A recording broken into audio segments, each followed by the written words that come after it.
Hi everyone, my name is Katrina Mugume, and I am a cooperative developer over at Solid State, and I'm super excited to be here with you again. For those of you who were at our first intensive session with Syed, you heard a bit about the origin and the foundation and the values of cooperatives. And today we're going to continue, both Arshia and I are going to take a small but deep dive into how to keep your business sustainable and how to fund it. And yeah, I'm really excited to be here and share this with you guys. I'll leave next to Arshia to introduce herself. Sorry, Katrina, I'll probably introduce myself from my side. It's kind of loud here right now. Oh, okay, no worries. Either way, I'm here with Arshia, who will do the second half of the presentation. Just to give you a quick rundown of how it will go, we'll do almost about maybe 40 minutes of my session, and we will take a bit of a break in between, and then we'll get into the next session with Arshia. I encourage you to get some water, take a break, and as usual, you're always welcome to ask questions in the comments, and Dabney will moderate for us. Okay, can go to the next slide. I just want to, before we start this session, I want to give a land acknowledgement and acknowledge that this session and many of the others are taking place on ancestral and unceded territories that belong to the Indigenous people across northern BC and Canada, as we're all in different parts. And co-op development in this region, as we've said before, is inseparable from Indigenous self-determination and sovereignty. And we want to keep that in mind as we learn and listen to why we do things the way we do. Next slide, please. Okay. So today we're going to be looking at three concepts that separate a co-op that thrives from one that just really struggles to survive. And that would be desirability, feasibility, and viability. And that all falls under business planning, which can feel very intimidating and daunting for a lot of people, especially if formal business language has historically excluded you, as it has many of us. And our goal today is to sort of demystify it and root it in real community examples, especially in the North, which is what this was targeted toward, and show you that it belongs to everyone in the room. So we're going to cover business, which is market research, its purpose and value. We're going to look at desirability, feasibility, viability, what they are, what tools we can use to assess them, and how to balance them. We're going to apply to real world co-op examples and how it connects to the larger part of being in a solidarity economy. Okay. Yeah, this knowledge is inspiring for all those that are founders, worker owners looking to join a co-op, looking to start a co-op, and advocates who want to, advise and support existing co-op movements. Okay, can get the next slide. Okay, so what is business planning in general? Business planning is defining your goals, your strategies, and resources before you need them. You're making decisions on paper, whether mistakes are cheap, whether they're worth it. So many decisions are made for your business all the time, whether formally or informally. And in a co-op, planning is also a part of what we call the greater governance, how you work at your co-op. It's how democratic decisions are made together, how member benefit is discussed and planned, and how we can be accountable to our community in the way that we do our work every day. And we want to plan so that we have guidance for the choices that we make later on. And trust me, it does come back to business planning every time. So a business plan is basically like just a map before you leap. So why plan your business at all? As we've said, 42% of ventures do fail because there is no market needed. And that's a reality that we have to be very serious about. We know a lot of people want to start businesses out of passion, but if there isn't an existing market and your goal is to be profitable, you're looking to run into a problem. Like we said, it catches problems on paper. While they're still easy to fix, things are much harder to change once you've already registered your business the wrong way or made a financially impactful choice. A lot of business planning is required by a lot of funders and banks and credit unions and any institution that wants to support you, including ourselves like co-op developers. We love to see that you have a plan for a business in place. And it also aligns your team with a shared vision and goal, right? And how co-ops plan differently on the other side. Like Syed told, we discussed at our last intensive session that there is a slight difference between how co-ops work because our goal is not solely to earn income. So some of the how co-ops plan differently is to include member benefit as a part of their success. So we're thinking about how are our members going to gain satisfaction from doing this work? Are they going to be happy with the hours that are done? Can they get by on the pay that is being given? How can we improve their quality of life? Could we provide childcare that would enable our workers to be more comfortable in this setting? Again, part of a co-op is democratic governance. So making sure that every member in your co-op and in your community feels like they can have a say and that their input and their needs are being considered from day one. Very important. Yeah, and community value counting more than financial return, which we've discussed a lot. In terms of solidarity economics, we think about the value it has into our community way more than profit that could be made off of this one situation. Okay, so right here at the end, I have a little quote that says, planning does have a complicated history. We do know that a lot of business structure and even the origin of cooperative structure is very colonial and has been imposed on people from the outside looking in. And so what we are proposing in cooperative business planning is to look at it as a tool of self-determination, planning for ourselves, making choices that make sense to us and make sense to our community. Okay, we can go next. So we're going to look at market research. Yeah, the next slide, please. Okay, so market research, as you know, it's just research about your market. It's really about listening to your community before you build anything. It's a systematic process of gathering and analyzing and interpreting information about a market, aka your customers, and the people who are potential customers, your competitors, and your general stakeholders. It tells you what type of product or service that is needed in the community.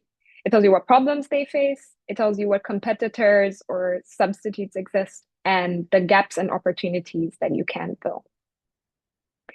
So there's many reasons we should do research, right? And in terms of this business, it also helps us avoid failing. 42% of startups do fail because nobody wanted what they were building, which is a big waste of your time and your effort, right? And co-ops have a structural advantage here where your members are your community and your community is your research. So when we look at the methods that we used to do them, like interviews, surveys, focus groups, they matter the most because we are talking to and learning from our own community and putting that on paper. Doing market research definitely helps us reduce our risks. It helps keep us member-centered, builds confidence between funders, partners, and our community. It informs our strategy, as we've said, and it's input into our own research. It helps us understand our communities much better. Okay, can we go into the next slide? If you have any questions also, please feel free to ask them. As I know if I'm going a little bit fast also, please let me know. Right. So in terms of market research, we said listening first is the importance. It's not a study conducted by outsiders, it's done by you in your own community. So how do we do that? One-on-one interviews is a great research method that just involves going around to your community and asking them questions about the service in need or the idea that you have, or even general questions about their needs. It's the most powerful because it's a human-to-human interaction, and you're able to read more than just answers people give in a survey. You're able to interact with their micro expressions and their energy. I think that's super important. Community surveys, they're another big one. Asking your community about their problems, not solutions. You can go to schools, you can go to community halls and post out your surveys. You can do that online and share with a wider network. Focus groups, if there's something specific that you're looking to learn from a group of people within your community with a unique set of needs, maybe 6 to 10 people is good enough to have a focus group in which you ask them about their needs. For example, I'm hearing access is a barrier to, for example, healthcare. Does that match what you feel or what your experience is? And then there's also pledge it or wait list. So that's to say you have a business idea. I'm going to supply, what can I supply? A business or a service in the North. And I say to people, it's not up yet, but based on what I've informed you about, this is what I'm planning to offer it at. Why would you be willing to sign up preemptively? Would you like to be on a wait list? Would you be willing to get onto a newsletter list or an information list? And that's real data. Them saying yes means that they are intrigued enough to want to support your business. And them saying no is also data that there isn't a demand for what you're saying. So a mixture of these research methods, and there are more that aren't included here, will give you the truest picture that you can get about what your market needs. And remember, it's about listening and not imposing your own ideas or your experience because you're truly trying to get an honest answer. Okay. Next slide, please. Okay, now we're going to talk a little bit about desirability. The first one was market research, which asked the questions, do people even want this? And desirability is, do people actually want this? Is there a genuine need for your product or service within your community? Next slide, please. Okay. So as we said, desirability asks if there's a genuine need or want in general for your community. You've done some research, you've gotten some answers that say, yes, some people are like, I'm not sure, I would love to see a proof of concept. You go further into your studies based on the information that I have. So you ask, who has this need and how many are there? So we're starting to dig deeper into it and trying to get some quantifying information, right? How are they solving their problem right now? Why, if this problem still exists, what is sustaining this? And would they actively join or pay for a co-op solution? And these insights give us a lot more information about how we're going to price our business, how much we're going to spend in certain areas of it. And when it comes to the North, communities here are much smaller than they are in the main metropolitan cities that we're in, like in Vancouver. And a co-op that nobody uses doesn't just fail, it can damage trust and the next attempts, both with funders and with the local community members. So the stakes are higher, but so is the opportunity here, right? We can get the next slide.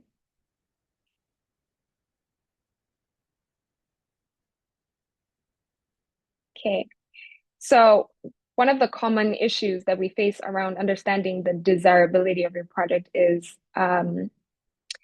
most founders assume that there's going to be a demand, especially if we say it's something that everybody needs, like food, housing, or common goods. We assume that there's going to be a demand without validating it and naming it directly. So we need to spend extra time asking the right questions.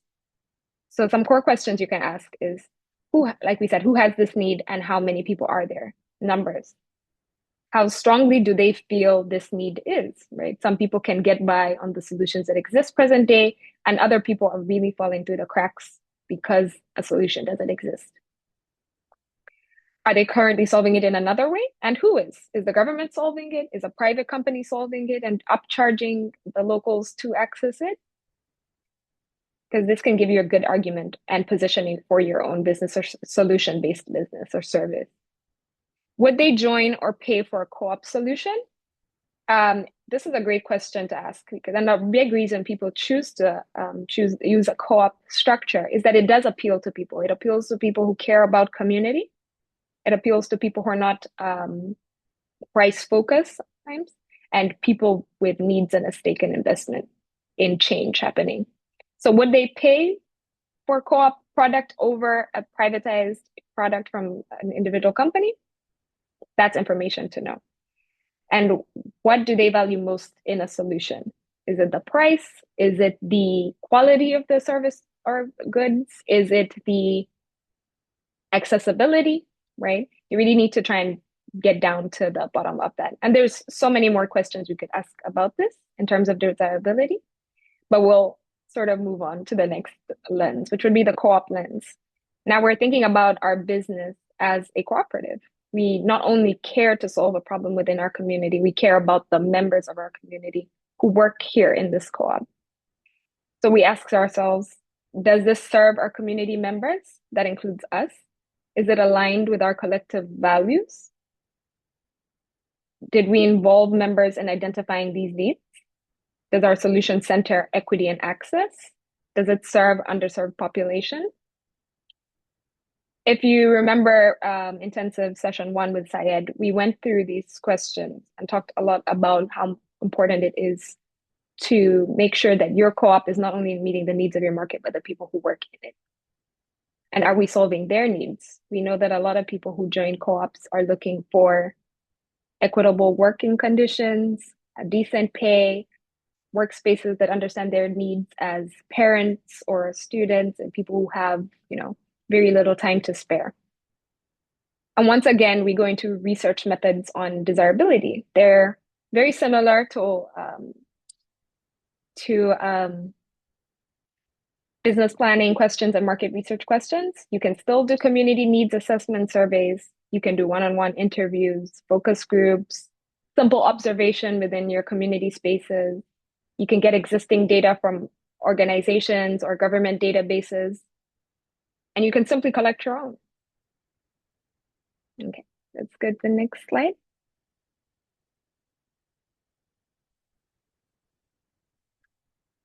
Exactly. So let's look at desirability through an example. A First Nations community in Northern BC identifies that the elders have no local home care. The founders survey that 60 households hold 2 listening circles and find 85% would join a care co-op. 3 families prepaid before anything is built.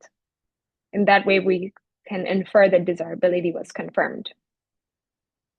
This is from the Northern BC Home Care Co-op. And what they say is that the most important research we did was sitting down with elders and just asking, what do you wish existed here? And they built everything from that. As you can see, strong demand signals from your research should show that the community is able to name their problem unprompted, right? It's a different thing when you ask, is this specific issue, is the price an issue for you, as opposed to them saying honestly from their own perspective. There's strong demand when people have tried to solve the problem and failed. That might mean that the problem is way bigger than an individual organization, but it might also mean that your co-op can come up with a solution, use that information of their failure and why it failed to learn how to come up with a new solution and problem. It's a great sign of demand when people sign up, pre-sign up, show up, and support you. Honestly, that's peak desirability indexing right there. Multiple sources of people give you confirmation of the same gap, different age groups, economic groups, and then you identify that this really is a big need. And those most affected are in your planning process. So once again, in looking at it through cooperative lens, it's very community-centered, and it's important to involve the people in your solution, especially those who are affected, because they will be the most invested in working to this solution. However, warning signs that your desirability is very low or not enough or quality research has been done, that would be when interest is only there when the price is 0. That's really, it's not always a bad thing. We definitely want to give people access to free and services if we can, but it does become a bad thing if the price has to be 0 because that's what they'd like, not because it's their only option. You might miss out on the opportunity to be able to pay the members of your co-op or sell goods, and that might undercut the market for your goods altogether. It's a bad sign when, of course, people can't recall the last time that they needed your product or service. That means they just really don't need it. A similar service exists nearby that is working. That's just a sign of a bit of competition. I wouldn't take that as explicitly a warning sign, but it can be, especially if they are much larger in scale, much better well-funded, and very close in proximity to your own target audience. If their responses are polite but vague, we like to joke about this all the time. Canadians are known for being very polite. Politeness is not going to get us the data that we need. We actually really want to address people's needs and people's dissatisfactions.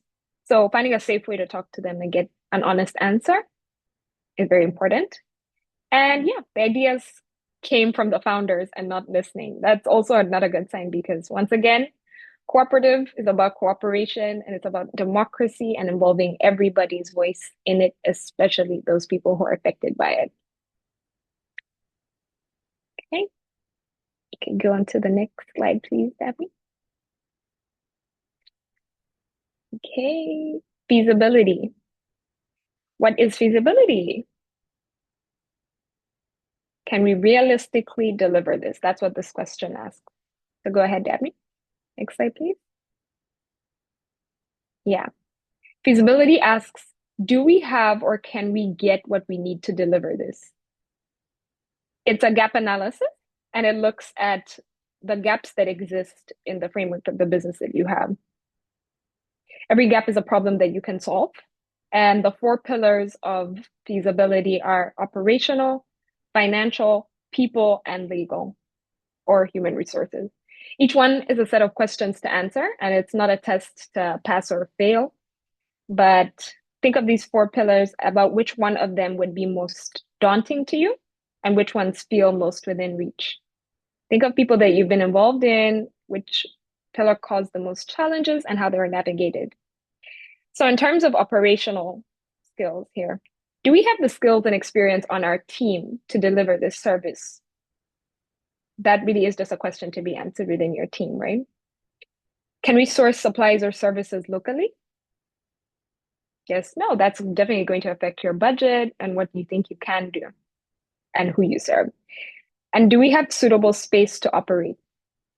Most businesses, most services need a space to host their work and an office and their staff. The question is, do you have it or is it something that you can solve? Financial. What are our total startup costs? It's super, super important to identify how much it's going to cost you to start up. We shouldn't be afraid of that number.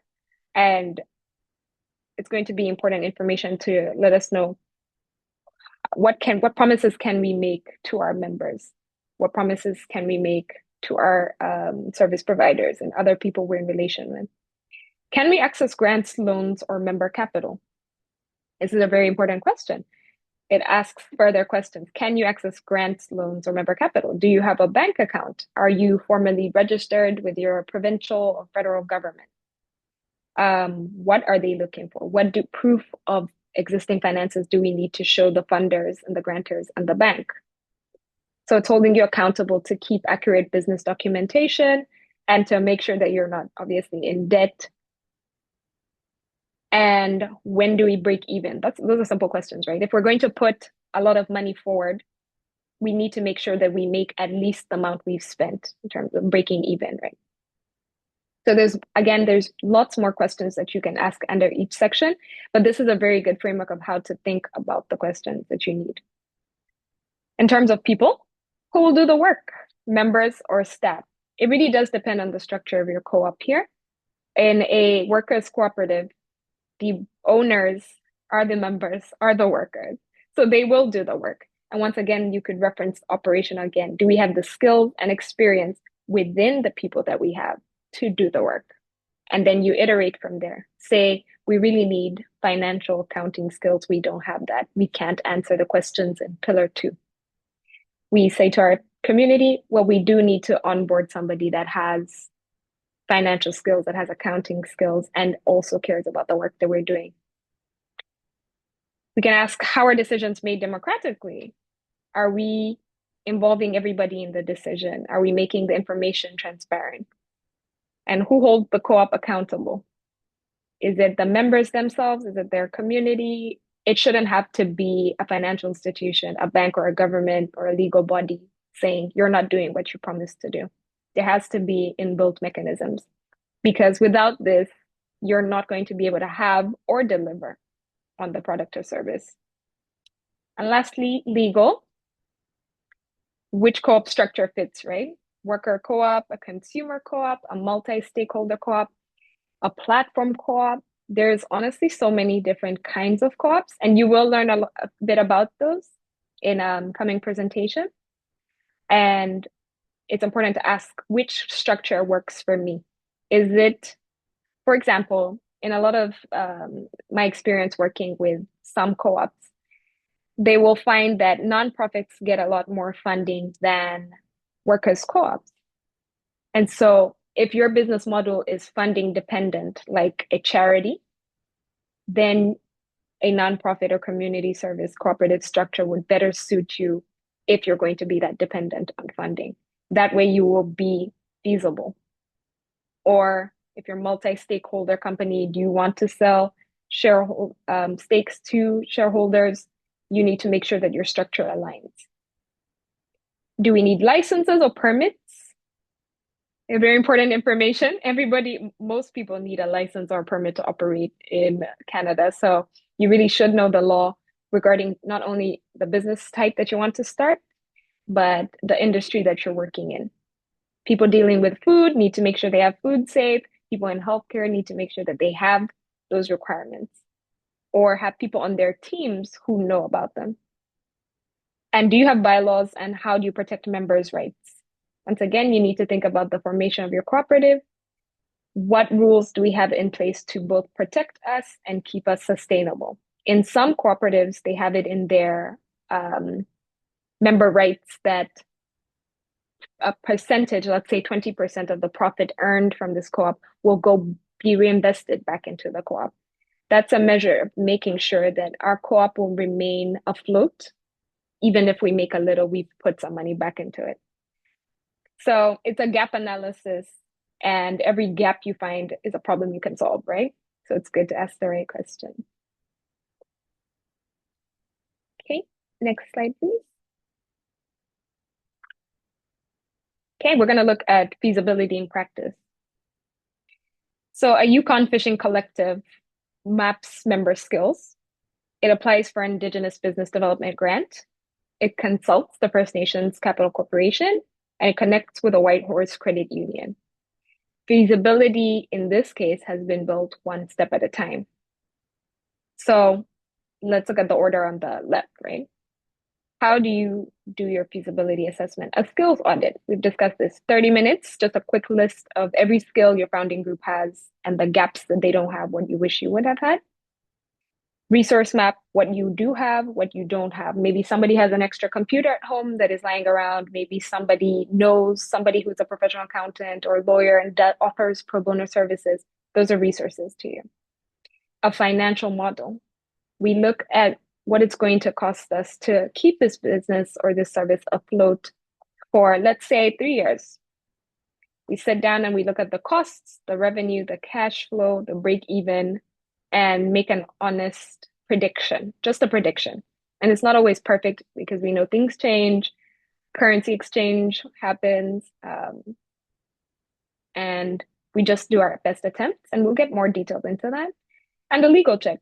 Talk to a co-op developer like myself, or Arshia, or anybody else, workers, consumers, stakeholders, about what's happening. These are all just resources that Northern and Indigenous co-ops can access in terms of looking at how to start, thinking about their feasibility. And these are people who can support you as well.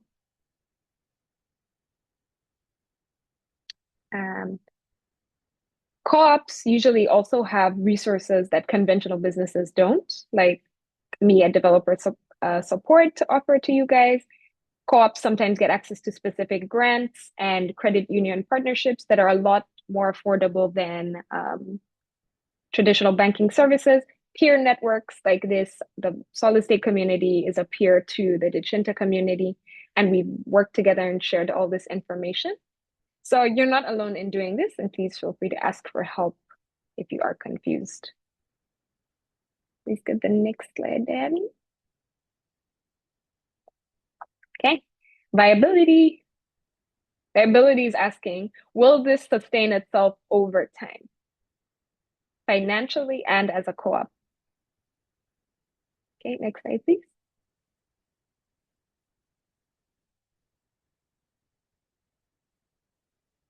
Okay.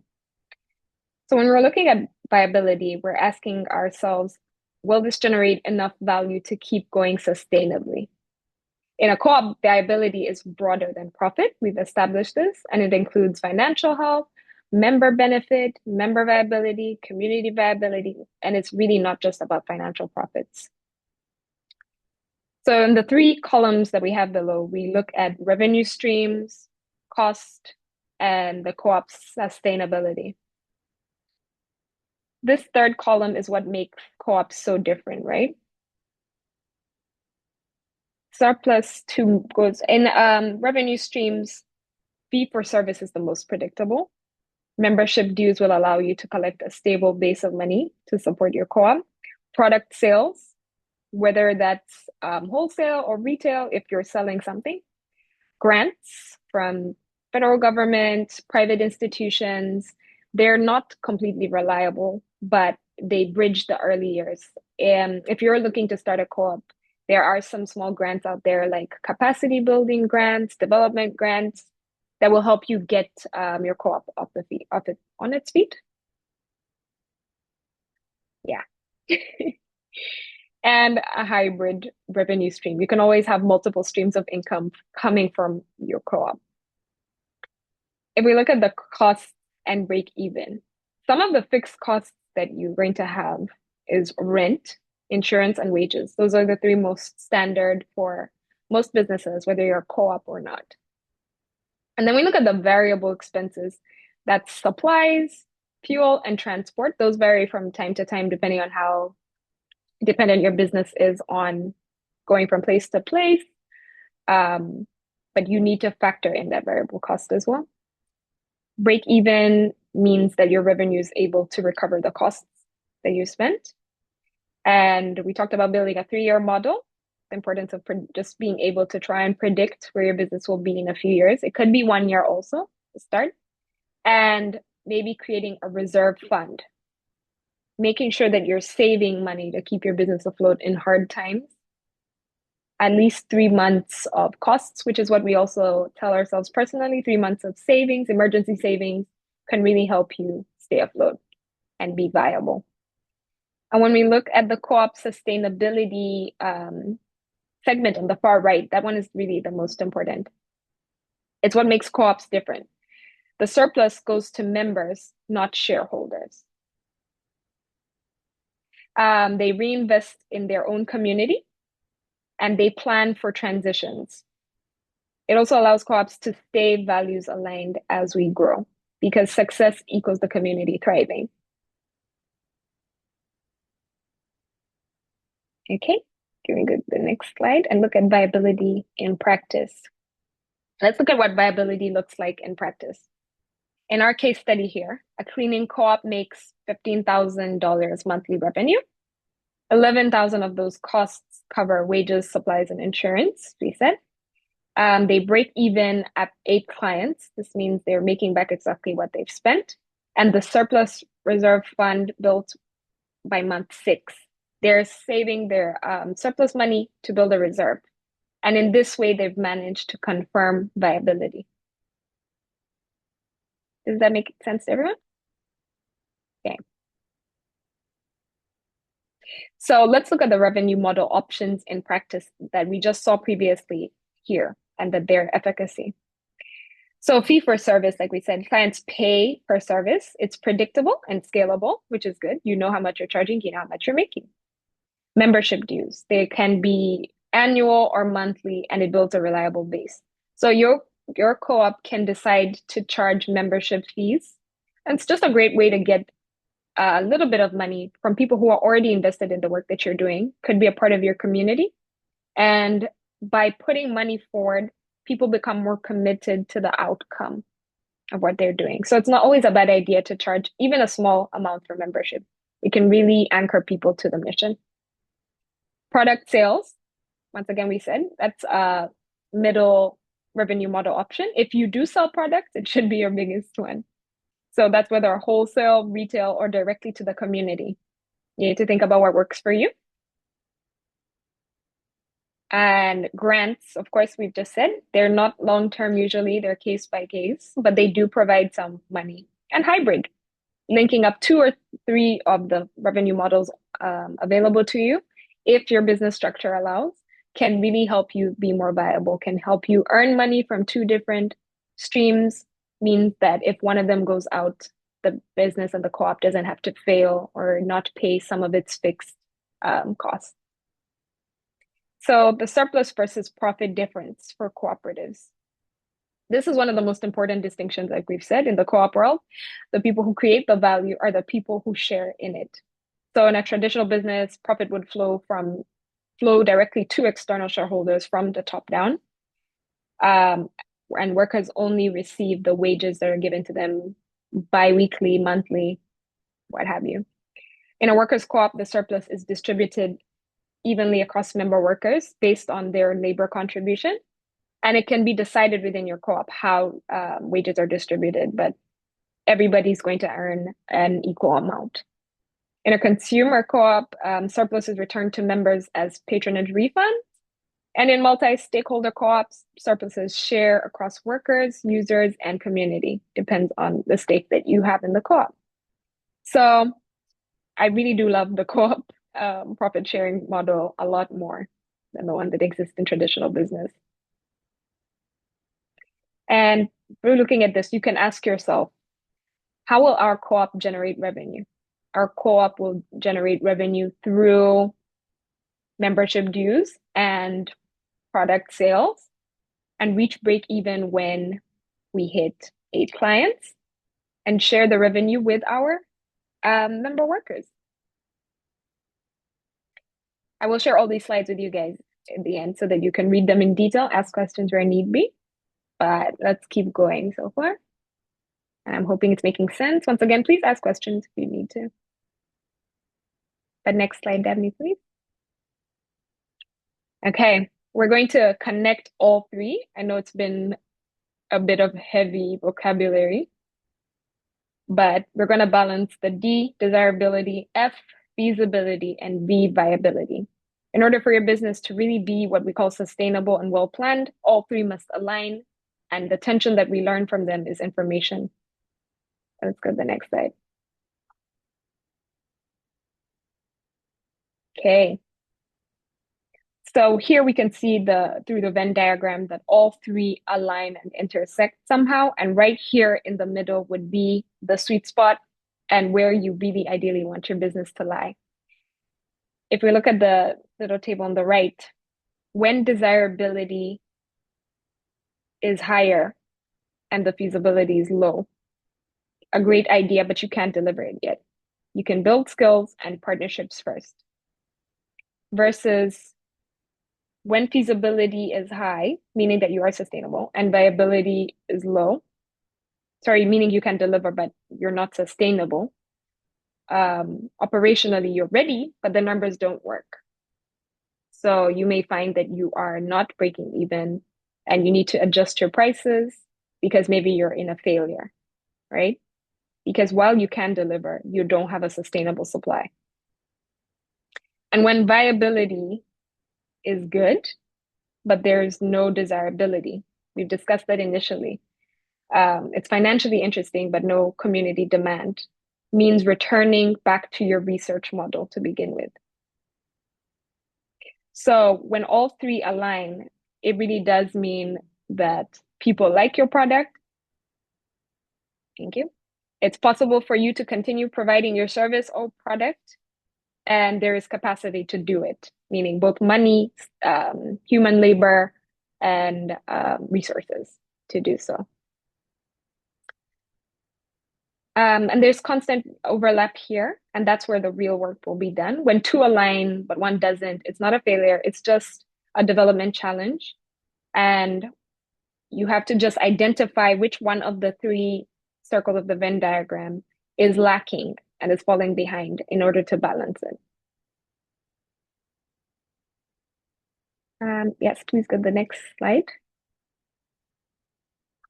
Okay. And now we're going to show how DVF in enterprises. So we actually have each one of these co-ops within solid state, but we're just going to use them as examples. Let's say a cleaning service cooperative. We have one called the Cleaning Co-op. You should check it out on our website. They're a fantastic group of immigrant women who have a very successful cleaning business, and it's a co-op. In terms of desirability, a local business needed reliable cleaning services, which is true. Like Modo, the car sharing service, needed reliable cleaning services. In terms of feasibility, the members were trained, they had supplies sourced, and they had insurance secured, which is good for them. And in terms of viability, they had 12 contracts they were selling at 1,200 per month, which covered both their costs and the member wages for those who were required to do that said service. So you can see that this is fully contained in of itself. And you see how every example is connected to a different community. So each one of these factors is specific and measurable. When we look at the Food Growers Co-op, I will shout out the African Canadian Agricultural Producers Co-op, who work with us at Solid State. They're a food growers co-op, and their community wants affordable, local, and healthy groceries. In terms of feasibility, they have volunteer hours, they've been donated a space, and they have a bulk purchasing network. In terms of viability, if 400 members paid $30, at $30 a year membership fees, the markup itself sustains the operation. And you can see the same for a workers co-op, a tech co-op, a nonprofit needed affordable tech support that they trust, and you provide it. Members hold combined 60 plus years of tech experience. So you can imagine that really does help your feasibility in terms of having the skills and the resources. And the viability, they offer a sliding scale fee, and the retainers provide predictable revenue. So for those members of their community who don't have as much money to spend, they're offering a sliding scale. You can pay us $100 to $500, what's in your range. But for those larger corporations that they know have the budget, they have a retainer fee. And of course, like the healthcare co-op, seniors were identified as needing affordable home care, healthcare. The multi-stakeholder co-op had certified members, had scheduling and booking software, and maybe partnerships with transportation services for the elders. In terms of viability, how are they going to make sure that they stayed afloat? They had public contracts and client fees, and they were also able to get access to government co-op grants because they were meeting a well-identified need for their community and the size of their community. So this can really look so different and can go on depending on the different types of cooperatives that you have. So let's go to the next slide.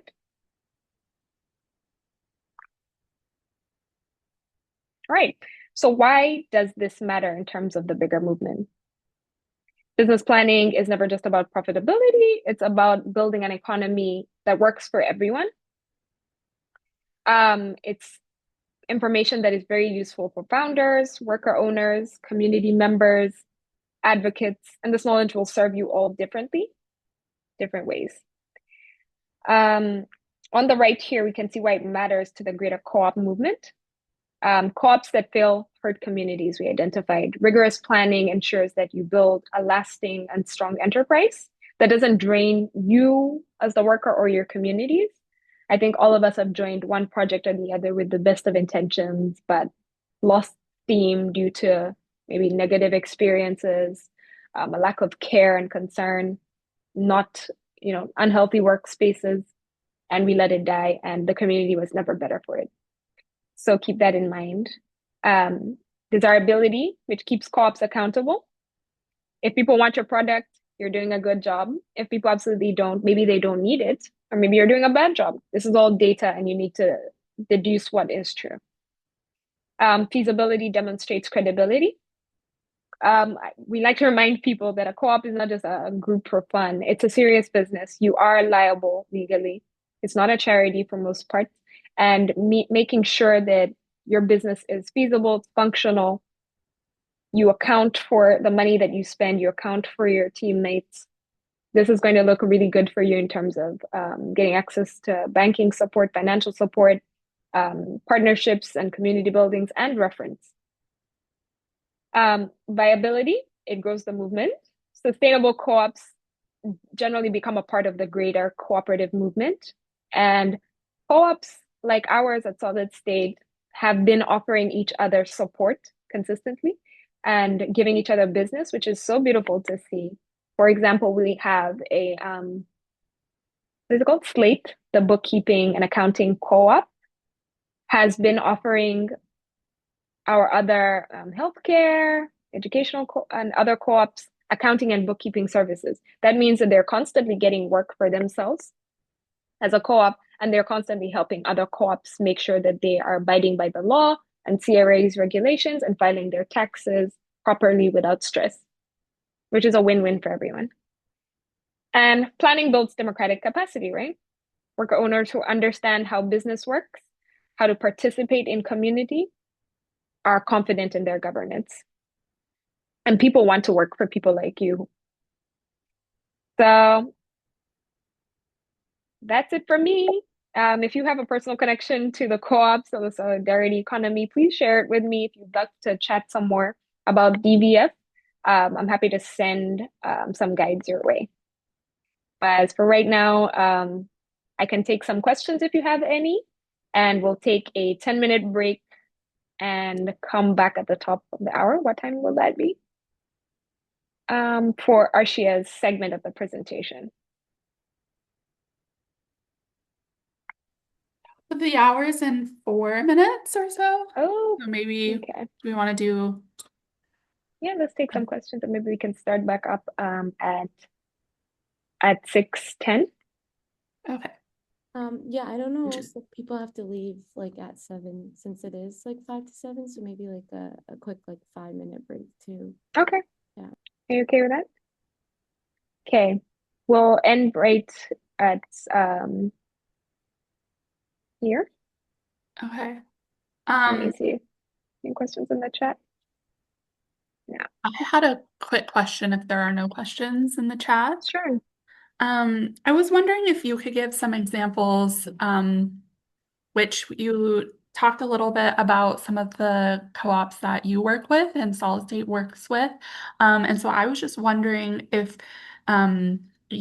you had a slide about the way that profit is shared in the different kinds of co-ops. And so I was just wondering if you have examples of each of those different types of profit sharing and the ways in which some of the co-ops you work with Share profit. share. I don't think I have that in slides that I won't claim to be privy to how every co-op shares their profits.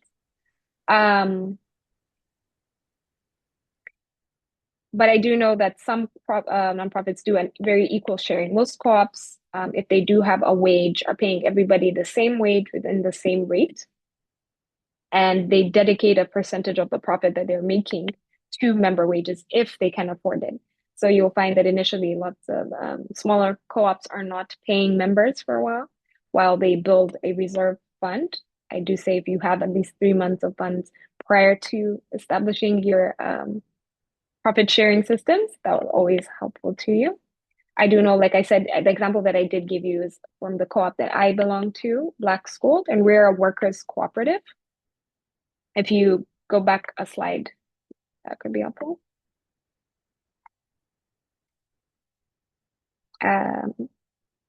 Yes, here. Okay. So Black School would fall under a workers cooperative.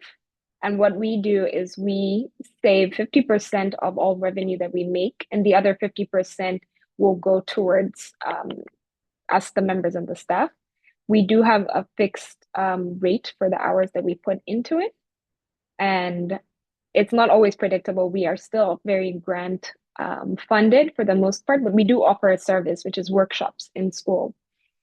But we have been in the active process of refining our services. We see that there's a high demand, but there is not a willingness to pay the price that we're asking.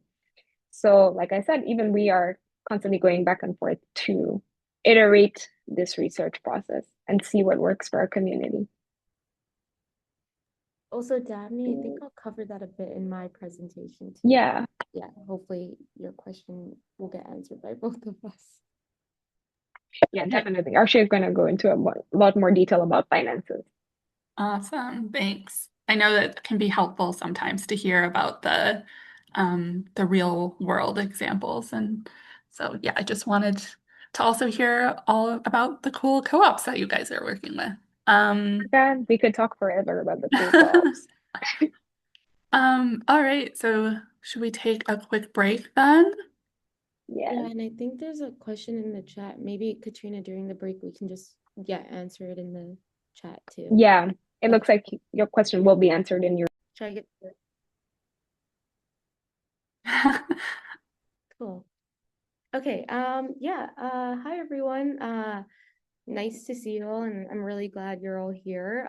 So yeah, this is going to be the finance sort of basic session for the co-op business planning series.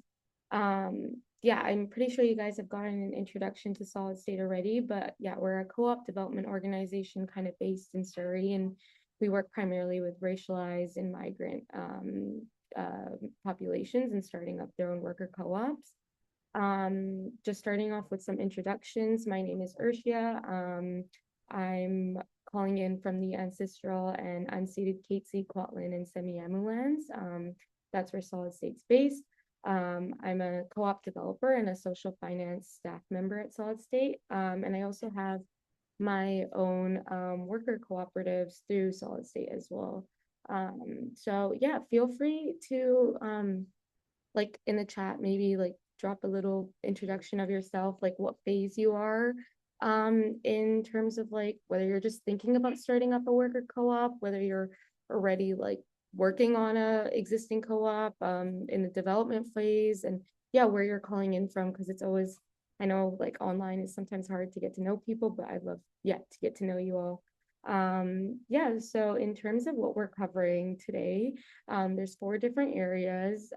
Just want to also stress that, yeah, we designed the session for everyone, not just people with business backgrounds. Me personally, I also do not have a business background, and understanding the financial backbone of like cooperatives is sometimes, yeah, it's a bit messy, but yeah, we're going to try to keep this kind of simple. We're going to start off with some financial vocabulary. Then we'll go into understanding like the 3 core business statements that people should have in the first few years of running their co-op. We'll also discuss what makes co-op finance different. So things like member shares, patronage, return, reserve. And then we'll also talk about how you should be funding a co-op. So what sort of financing options are out there. Co-ops are disenfranchised from traditional financial institutions. So sometimes we run into obstacles there, but we'll get into all of that. In terms of why finance matters in co-ops, most co-ops often, they don't fail because the idea was bad. They fail because they're running into financial problems. Either their pricing, they're trying to be too nice to their clients and it doesn't cover their costs. They're either running out of cash at the wrong moment, or they're just not understanding the numbers well enough to see the problems that are coming their way. So the left side of this slide kind of shows like what goes wrong. So my co-op personally, we've run into like all of these issues. We do like STEM education workshops for youth in Surrey. And so oftentimes like when it comes to pricing, we know that we're working with a lot of low income youth. And so we operate like on a sliding scale. And so sometimes our pricing doesn't cover our costs and that turns into a problem, but we've learned to forecast it well in advance to kind of compensate for that sliding scale pricing. There's also like running out of cash, like even when you're technically profitable on paper, having like no buffer or for slow months or when a client like pays late, mixing personal and business money, which honestly is super common, not just in co-ops, but in regular like businesses, like sole prop businesses as well. On the right side, when we think of financial readiness, specifically at solid state, we mainly focus on like, okay, well, first of all, can the co-op state what their bank balance is right now? Do you know what your break even point is? Do you track what money is flowing in and flowing out of your business? And if you're a not-for-profit, can you show a funder exactly like where their money is going? Yeah, so those are the basics and some of the stuff that we'll cover today. This is a framework that we kind of use when it comes to our co-ops. Every month, like our co-op should be able to answer, these 4 questions somewhat. So how much cash do we actually have right now? So how much cash is in the bank? Are we generating surplus over time? So that comes through your profit and loss statement. What do we own and what do we owe? So that has to do with your assets and liabilities on a balance sheet. And are we meeting our obligations, such as tax obligations, payroll obligations, if you're a not-for-profit, like funder obligations. Yeah, obviously there's more questions than just these, but this is kind of what we get our co-op started with when there are in the beginning stages. Yeah, in terms of financial vocabulary, this will kind of frame like the stuff that we're going to talk about moving on.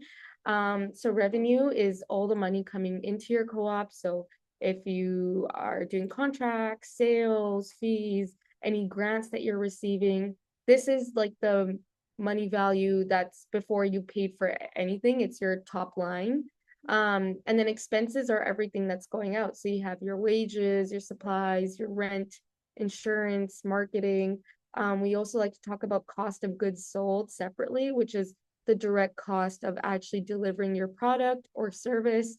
So if you're a cleaning co-op, as Katrina had mentioned before, one of our co-ops, that might be your cleaning supplies. And if you're a catering co-op, that might be like all the ingredients you have to use and I don't know, like the dishes. And then we talk about surplus. So in the co-op world, we use the word surplus instead of profit because in a co-op, any surplus belongs to the members.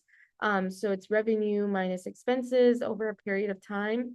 So surplus is not the same as cash. You can look profitable on paper and still not have as much money, like still not have money in the bank. And this is because clients pay late. Maybe they pay like every 60 days at every, like start of the month. So you're not actually getting that money until later. You could have bought a bunch of equipment up front and now you don't have enough money in the bank. Taxes could come at the end of the quarter. So that actually trips up a lot of our co-ops because yeah, they don't account for like seasonal revenue. They don't account for like big equipment purchases. So yeah, I also kind of wanted to run us through this dollar bill sort of exercise, which is one of the starting exercises we run our co-ops through when they reach the financial sort of module of development. So yeah, we kind of get them to map out like how a dollar moves through their co-op. So like if you suppose the service or the product you're offering is sold for $1, like where does that dollar actually go? And so if you're getting like $1 of, revenue coming in, the first 33 cents go for the cost of goods sold. So like your supplies, materials, anything that's directly tied to delivering that service or producing that product. That leaves like 67 cents left, and that's your gross profit. So what's left after your direct costs? Then you subtract your operating expenses. So let's say this is like wages, insurance, advertising. Yeah, in this example, that's around 51 cents. And that means your net surplus, what actually belongs to the members, is 16 cents on a dollar. So that's a 16% margin. So for some co-ops, that's great. For others, it's a bit too tight. The point is, it's not really about the number. It's more so understanding how that dollar flows through your co-op essentially. So yeah, I if you guys are in the starting stage of like developing your own co-ops, I would definitely recommend you go through this exercise because it actually makes you think about like where exactly your money is going, especially when there aren't super great bookkeeping or banking practices set up in the first few years of running the co-op. Yeah, it's super helpful. Moving on, we're gonna look at the three core financial statements that I was mentioning before. So yeah, you have your income statement, and this is also called your profit and loss. So this sort of statement answers like, did we earn more than we spent? And it usually covers a period of time, like either a month, a quarter, or a year. The balance sheet focuses on like, what do we actually own as a co-op and what do we owe as a co-op. So it's kind of like, yeah, a snapshot at a single point in time. And critically, like the two sides like have to balance, like liabilities um, and equity on one side and assets on the other. And then you have the cash flow statement. And this answers, where does the money actually go? So tracking the timing of when money is entering and when money is leaving. It's very different than just recording like your revenue or your expenses. And it's something that a lot of co-ops miss. So yeah, these three statements are super critical in like the first few years of a for-profit co-op growing, and like for a co-op to, have financial health. We'll look at each one in specific. So yeah, this is the income statement. This is probably the statement you look at most, the profit and loss statement. So you start with your revenue, and as I mentioned before, this is everything that's coming in, and then you subtract your cost of goods, and then you're left with your gross profit, and then you subtract your operating expenses, and then you're left with your net surplus. So here's an example on the right. So once again, this is a cleaning co-op, and this is just 1 month. So let's suppose that they're bringing in 15K in terms of like all the contracts that they're receiving. And after they account for their supplies, their expenses around 2K. So they're at gross profit of 13K. And now we're looking at all their operating expenses, which is like their wages, their insurance, their vehicle costs, their admin, their marketing. So they're bringing in around 3K in net surplus. That's a 20% margin, which is actually pretty solid for workers co-op, or like a service workers co-op. But obviously, like something to account for is like the wages are the biggest expense. And so for a lot of our worker co-ops at Solid State specifically, labor is usually our dominant cost, and pricing correctly is so critical to make sure that your workers, are working in ethical conditions and, not getting exploited, and their wages actually, mirror the work that they're doing, and they're not getting underpaid. So yeah, the 3K surplus, that doesn't mean that there's 3K sitting in the bank. That's what we were talking about in the last slide. This is what was earned like on paper, and the cash flow statement actually tells us when it actually comes in. Next, we're going to look at the balance sheet. So yeah, this tells you so on the left, you kind of have your assets, and this is what you have. So cash in the bank, equipment, the monetary value of equipment and tools, accounts receivable, which is money customers owe you that you still haven't gotten, and inventory and supplies. On the other side, you have liabilities. So that's what you own. So if you have any loans or lines of credit, bills you haven't paid, taxes, payroll as well is considered liabilities sometimes. And then you have equity. So this is what belongs to the members. So in a co-op, this includes member shares, retained earnings from past surpluses that you might have had that you kept in your business, and as well as current year surplus. So the accounting equation here is, assets equal liability plus equity. And if those sides don't balance, then something was recorded wrong. And also something to keep in mind with a co-op is a healthy co-op wants to see growing equity over time. So that means that you're, building like real wealth for your members, and their shares are growing. So that's also another aspect to this.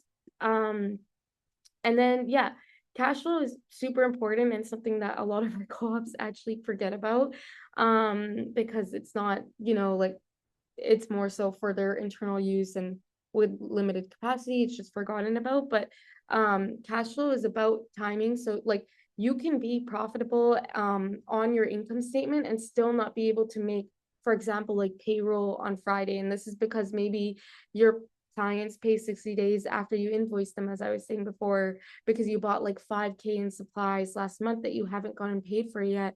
Or I don't know, because your quarterly like tax remittance is due this week. So, there are some common cash crunches that we see in co-ops, like the clients paying late, buying supplies up front, the seasonal dips, like maybe some months are just slower and you didn't account for that, or maybe like a super big contract ending before like the next contract is coming in. So this is why we recommend that each co-op builds like a simple monthly sort of cash forecast. So it should just be 2 columns, and it's like cash coming in versus the cash going out by week. And you're able to see like what weeks you'll be short and what weeks you might need to like bring on a few more clients. So this is good because you want to see those cash crunches like way in advance and catch them way in advance, so that moment of you're not like in a vulnerable position. So yeah, that's cash flow. And then in terms of budget versus actuals, this is something that, yeah, we also recommend our co-ops go through, and it separates kind of the co-ops that we see do well financially versus the ones that maybe are not doing so well financially. And you should be basically comparing your budget to the actuals that are coming in every single month. So obviously the budget is your plan and your actuals are what really happens that month. And the gap between the two is, where you have to analyze what changed, why that prediction might be off, because it will be off. So in this example over here, you're bringing in 12K in revenue. Like this is what you as a co-op had budgeted. You actually only generated around 10.5K in revenue. The budget also forecasted, like we're gonna have 9K in expenses, and then your actual, maybe you bought more cleaning supplies than expected and you actually spent 9.2K, so instead of like a 3K surplus as you had predicted, you ended up with 1.3K. And that's a pretty like big gap for a smaller co-op. So the revenue was a bit short. Why did the client cancel? Did a project take longer than expected? The expenses were 200 over. Was that just, did that come out of emergency? Maybe you should have an emergency fund set up in your expenses so that like that this might be pulled into come a situation you're not expecting.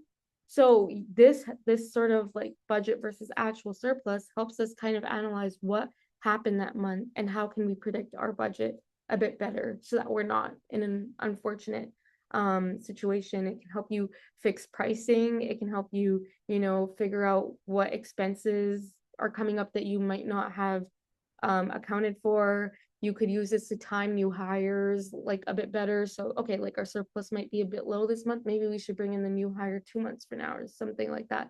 And this also helps you plan how the surplus actually gets distributed to the members, which is what we're going to move on to. So yeah, in terms of like member shares and equity, this is kind of what makes co-op financing a bit different than regular business. Because honestly, yeah, everything that I've told you up until now, a regular business also has to go through. So when someone joins a co-op, they typically buy a membership share. It's not like, it's not like buying stock in a corporation. It's just a one-time sort of buy-in that gives you an equal vote, and usually an equal stake in your co-op. And no matter how many shares you hold, like you only get one vote. It doesn't mean, oh, I have way more shares than this person, I get 5 times the votes. That's not how it works in a co-op. Share amounts are set by the co-op itself. So some of our co-ops start at $5 initial shares because they just don't have any cash. Some co-ops maybe set shares at like $100. So some allow payment plans. Like if there's a higher buy-in, like maybe you can set up a payment plan to fully become a member. Yeah, so obviously like the share, like you're kind of balancing between making it meaningful enough so that people are accountable to this co-op and working on this co-op and responsible to this co-op, but also you don't want it to become a barrier so that people who have the skill set that could benefit your co-op, don't join. So that's a balance that we usually ask co-ops to consider. Some co-ops also offer preferred or investment shares, and I think this is kind of the question we were answering in the chat. These are for raising additional capital. They might pay a fixed return and not carry voting rights, like the investors don't get to vote, but rules honestly vary a lot by province or by territory. So I would always check in with the rules online, maybe even check in with a lawyer before you bring in any sort of investment shares. It can get a little bit tricky, and we usually recommend that it's something that comes much further down the road once you are established as a co-op and have like a stable membership and stable like revenue that's coming in. Usually our investment and preferred shares come in when co-ops are lacking capital to expand, and that's when an investment comes in.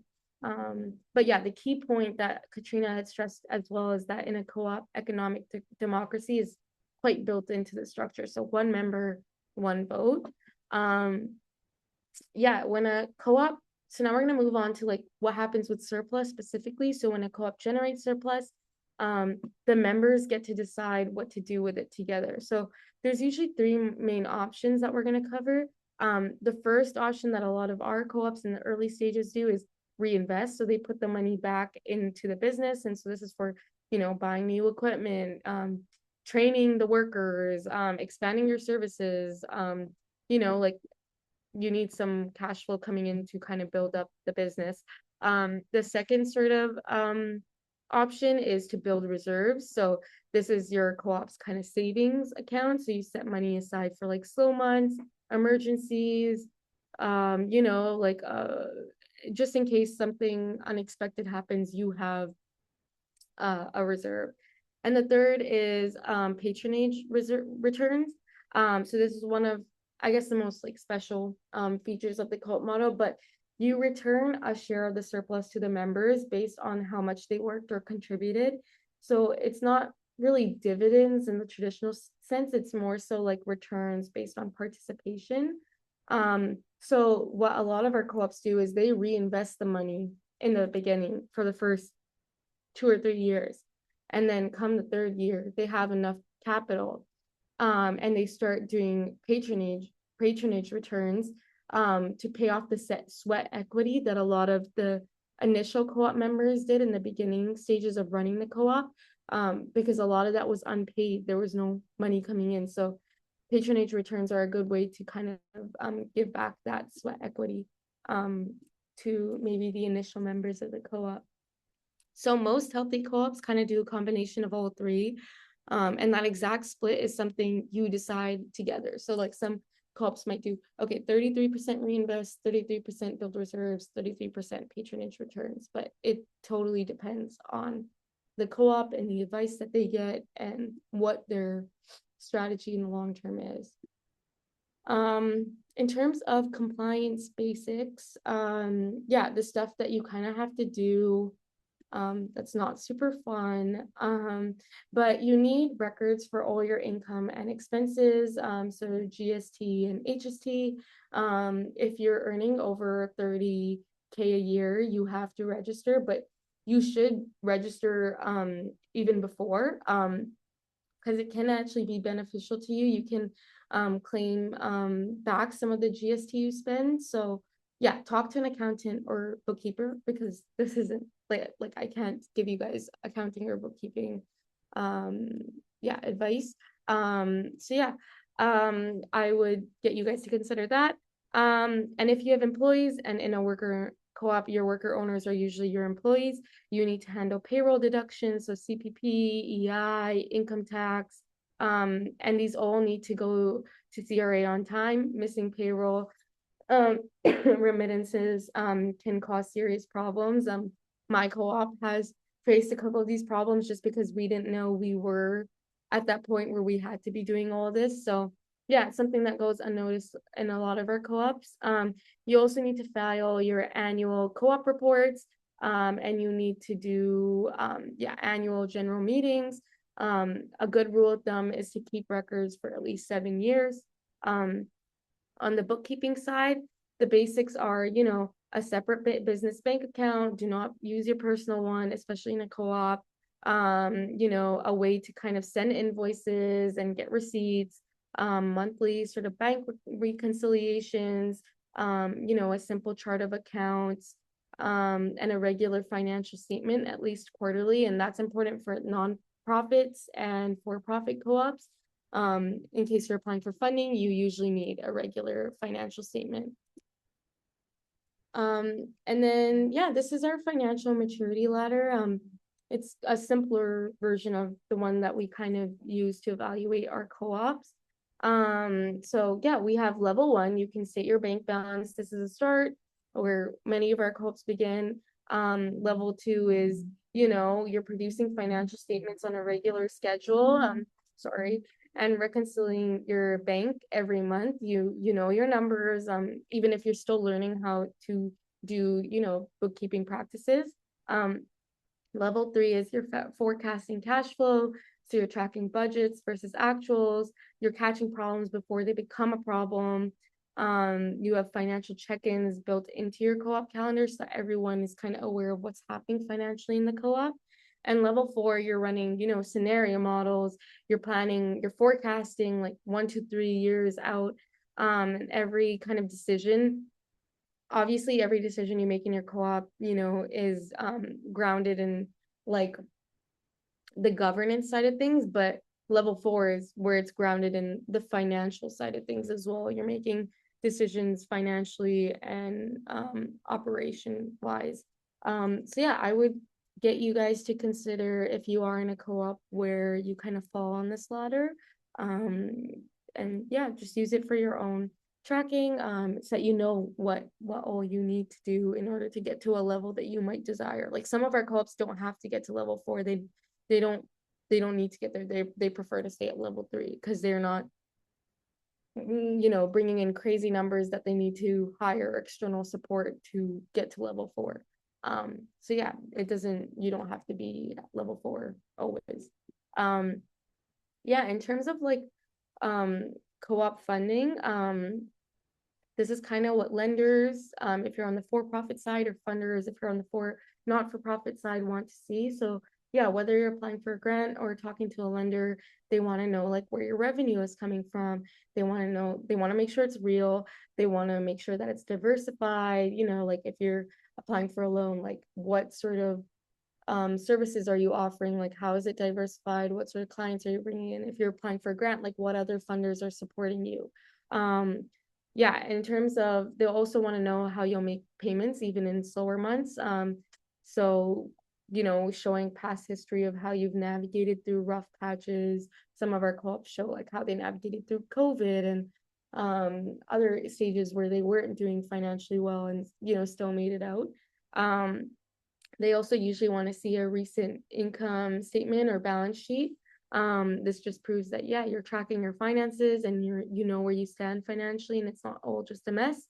They want to see recent bank statements, so like actual like cash movement, not just like projections. They want to see a basic cash forecast, like even just a 6-month projection. This is more for the lending side of things. And then they want to see a clear spending plan, or in a nonprofit side, a budget. Like how are you going to be using the money? It needs to be super specific. Yeah. And then I wanted to take a moment here before we get into the non-extractive finance component. Because yeah, the slide is important. So most of us are kind of used to working in regular businesses where there's like one owner or a few shareholders, which they make most of the decisions, and workers usually don't have power over the business. And so obviously worker co-ops flip that. The people doing the work own and run the business together. The slide is kind of showing 2 ways people think of co-ops. On one hand, co-ops can participate in the economy, they run businesses, they earn revenue, they compete in the market, but they do it differently. Like workers share ownership, decisions are democratic, and that profits stay within the people and the community that are doing the work. On the other hand, co-ops can also resist parts of the system. So they push back on things like extractive labor, unequal pay, lack of control, and they're trying to build something more fair, like a more just alternate economy.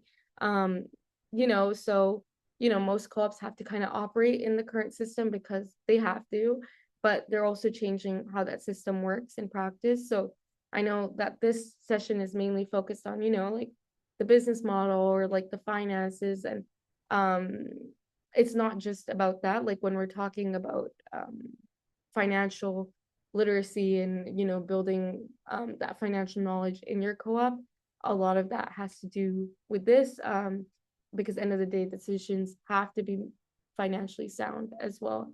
um yeah, and obviously like who has the power in the co-op, like who benefits, like all of that is connected to even the shares, like bringing in investors, or how the surplus gets divided. Yeah, so I would just stress that. Um, in terms of financing for co-ops, as I mentioned before, traditional institutions aren't usually opposed to taking on the risk that comes with financing worker co-ops. Traditional lending also has a problem of, high interest rates. You have to put up personal guarantees. There's credit score requirements. And these structures have historically locked out the people who need access to capital, which is immigrant communities, indigenous communities, low income communities, to start their businesses and build community wealth. Um, Non-extractive finance kind of changes that. The core principle there is that the return to the lender should never exceed the wealth created for the borrower and the community. So you should not be worse off because you took on financing. So we work with a non-extractive loan fund in the US that funds co-ops. It's called Seed Commons. They have a bunch of partners all throughout America, and we're the only Canadian partner. But we're able to finance our co-ops on non-extractive terms through Seed Commons. So no repayments are greater than the profits. So you only pay back from what you earn after covering the basic costs, and making sure that your workers are getting fair wages. So most loans expect you to start paying back right away. That's not the case with Seed Commons. It needs to be to the point where you're able to cover your operational funding, which they then start taking payments from you. There's also no personal guarantees, so only assets purchased with the loan serve as security. You're not putting up your house, you're not putting up your car, and there's no credit score checks. So lending is relationship based. They know that, for example, like the co-ops that apply for a loan through us are also being offered development support through us. So there's not as much risk if they are kind of guaranteed that there's a co-op developer that's working with this co-op one-on-one to make sure that they can pay back their loan and their business can succeed. And returns are capped. So the lender's return can never exceed the wealth the borrower creates, as I mentioned. This is capital that kind of builds wealth for the co-op and not for the investors. So it's great, and it's helping our co-ops a lot, and it's something that we're trying to bring more of to Canada to help other worker co-ops as well. So I'll kind of show you guys a real example, but the cleaning co-op again is a worker-owned cleaning co-op. So in 3 years, they grew from 0 to around 80K in monthly recurring revenue with over 20 worker owners. Most of the members, as Katrina mentioned, are immigrant newcomers who had previously kind of experienced exploitative conditions in the cleaning industry. To finance that growth, they access 2 different sources. They've received a 180K working capital loan from Seed Commons on non-extractive terms, no personal guarantees, like no credit score requirements, and the repayment is tied to actual earnings. And then they also received a 50K secured line of credit from a local credit union that Solid State is partnered with as sort of an operating buffer. So this is like an example of blended finance, like bringing in lending and then bringing in a line of credit from actual credit union. So yeah. this is just one of our success stories. In regards to grant writing, yeah, so these are just some tips over here in case there's some not-for-profit co-ops, like community service co-ops in the call. So grants are, they're great for the not-for-profit co-ops. They're kind of limited for our for-profit co-ops. There's some grant databases that Solid State uses that we've linked here. Sometimes the government portals are helpful to, routinely check on it to see what funding is available. Some co-op sector funders, maybe in your province, in your territory, they don't have too much usually, as well as community foundations in your region. And in terms of like application tips, it's always great when, the application addresses a clear problem. What community are you addressing? Why does it matter? There's a realistic sort of activity or project that has a clear timeline, a clear budget, define outcomes on what success looks like, as well as being really good with reporting once you receive the grant, or creating a reporting plan before you receive the grant.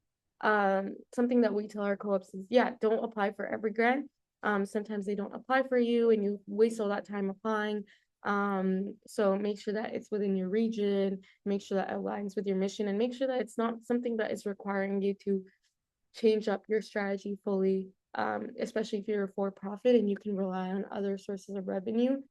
You should never change up your entire mission to fit a grant application. And then moving on to open book management. This is a practice that we really believe is important for worker co-ops. It means sharing all the financial information with every worker owner and not just like the board or the manager or the owner. So revenue, expenses, like profit, cash flow, everyone should see those numbers. When workers understand the business, they think and they act like the owners they are. So there's kind of three pieces to it. So you should know the rules and teach your team to actually, understand the financial rules, read the financial statements. The numbers only matter if people understand them, and you can only make sound financial decisions once you actually understand what's happening. Another super area is to keep scores. So identify like the critical numbers, so like the one metric that defines winning for your co-op. For some of our co-ops, it's surplus. For some of our co-ops, it's the revenue that's coming in. So choose that critical number and kind of analyze it over the months, over the years, to see how you're growing. And then also share the outcome. So when the co-op does well and is winning, you should share that result with the members to encourage them.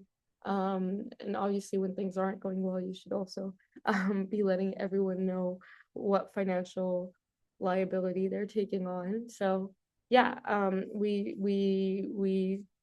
encourage transparent book management and making sure that numbers are out there for every member to see, even employees as well that may not be members.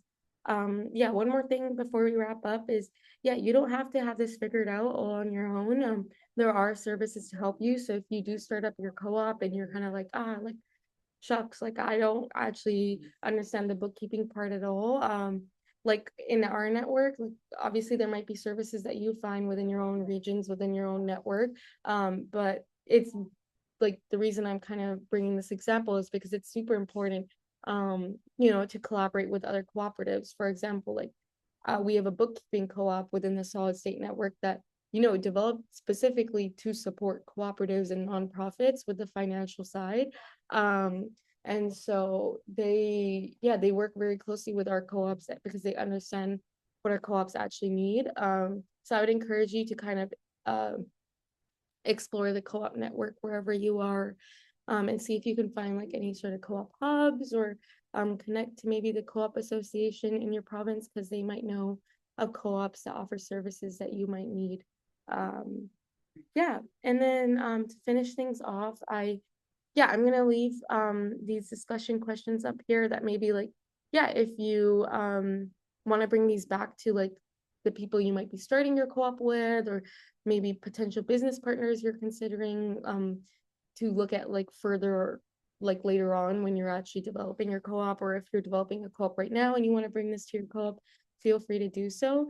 Yeah, I think, yeah, we're like, if you guys have any sort of questions about financing, about how to handle your finances when starting a co-op, there are some resources we can send you. But I hope this was helpful. But yeah, no, nice to meet you all.